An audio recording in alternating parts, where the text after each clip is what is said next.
Hello friends, welcome to JB Some Cooking. இன்னைக்கு நம்ம எல்லாருக்குமே ரொம்ப பிடிச்ச பிரெட் அல்வா எப்படி ரொம்ப டேஸ்டா செய்யறதுன்னு பார்க்க போறோம். வாங்க நம்ம வீடியோக்குள்ள போகலாம். அதுக்கு ஃபர்ஸ்ட் ஒரு ஜார்ல 4 ஏலக்காய் அப்புறம் ஒரு ஸ்பூன் சக்கரை சேர்த்து பவுடர் ஆக்கி எடுத்துக்கோங்க.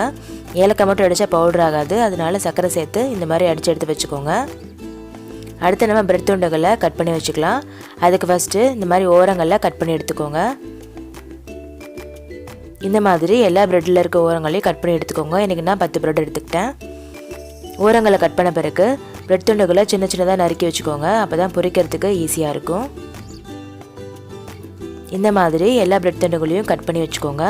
இப்போ நம்ம பொரிச்சு எடுத்துடலாம். அதுக்கு ஒரு வாணலியில் கொஞ்சமாக எண்ணெய் ஊற்றிக்கோங்க தேவையான அளவுக்கு. நம்ம கட் பண்ணி வச்ச பிரெட் துண்டுகளை கொஞ்சம் கொஞ்சமாக சேர்த்து ப்ரௌன் ஆன பிறகு எடுத்து வச்சுக்கோங்க. ரொம்ப கறிக்கிட வேண்டாம். இந்த அளவுக்கு ப்ரௌன் ஆனதும் நம்ம எடுத்து வச்சிடலாம்.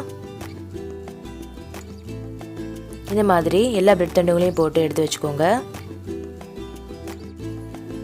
இப்போ நம்ம எல்லா பிரெட்டையும் வறுத்து எடுத்து வச்சாச்சு. அடுத்து நம்ம அதே வாணலியில் கொஞ்சமாக நெய் ஊற்றி முந்திரியும் திராட்சையும் வறுத்து எடுத்துக்கலாம். முந்திரி லைட்டாக ப்ரௌன் ஆனதும் எடுத்து வச்சிடுங்க. அவ்வளோதான், இப்போ எடுத்துடலாம். அடுத்து கொஞ்சமாக திராட்சை சேர்த்துக்கோங்க. சேர்த்துட்டு இது லைட்டாக உப்புன மாதிரி வரும். அப்போ நம்ம எடுத்துடலாம். இந்த மாதிரி நல்லா புரிஞ்சதும் எடுத்து வச்சுடுங்க. முந்திரியும் திராட்சையும் இந்த மாதிரி எடுத்து வச்சுக்கோங்க.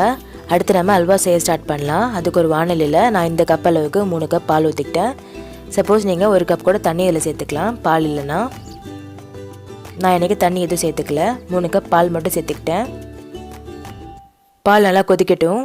பால் கொதித்த பிறகு நான் எந்த கப்பால் பால் எடுத்தனோ அதே கப்பால் 1 கப்பு சுகர் எடுத்துக்கிட்டேன். உங்களுக்கு சர்க்கரை இன்னும் கொஞ்சம் நிறைய வேணும்னா நீங்கள் சேர்த்துக்கலாம். சுகர் உங்களுக்கு ஏற்ற மாதிரி சேர்த்துக்கோங்க.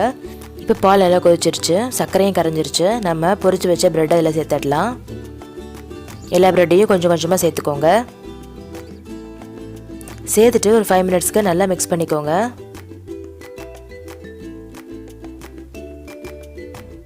இந்த அளவுக்கு நல்லா மிக்ஸ் ஆகட்டும். இதில் நம்ம லைட்டாக உப்பு சேர்த்துக்க போகிறோம். ஒரு பிஞ்ச் அளவுக்கு உப்பு சேர்த்துக்கிட்டா எப்பவுமே ஸ்வீட் எல்லாமே டேஸ்ட்டாக இருக்கும்.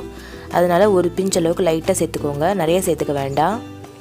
இது ஒரு வாட்டி கலந்து விட்ட பிறகு நம்ம அரைச்சி வச்ச ஏலக்காய் பவுடரை சேர்த்துக்கலாம். இதை ஒரு வாட்டி கலந்துக்கோங்க. அடுத்து இதில் ஒரு ஸ்பூன் நெய், அப்புறம் நம்ம ஆல்ரெடி பொரிச்சு வச்சிருந்தாலும் முந்திரி திராட்சை அதை சேர்த்துக்கோங்க. இப்போது பால் எல்லாமே சுண்டி அல்வா மாதிரி ஆயிடுச்சு பாருங்கள். இந்த மாதிரி நல்லா கெட்டியானதும் அடுப்பு ஆஃப் பண்ணுங்க. அவ்வளோதான், நம்மளோட சுவையான பிரெட் அல்வா ரெடி ஆகிடுச்சு. இந்த மாதிரி பால் கலந்து செஞ்சால் பிரெட் அல்வா ரொம்பவே டேஸ்ட்டாக இருக்கும். எல்லாருமே ரொம்ப விரும்பி சாப்பிடுவாங்க. கண்டிப்பாக இந்த மாதிரி செஞ்சு பார்த்து எப்படி இருந்துச்சுன்னு கமெண்ட் பாக்ஸில் கமெண்ட் பண்ணுங்கள். நம்ம சேனலில் ஆல்ரெடி நிறைய வீடியோஸ் அப்லோட் பண்ணியிருக்கோம். அதோட லிங்க்லாம் நான் டிஸ்கிரிப்ஷன் பாக்ஸில் கொடுக்குறேன், செக் பண்ணி பாருங்கள்.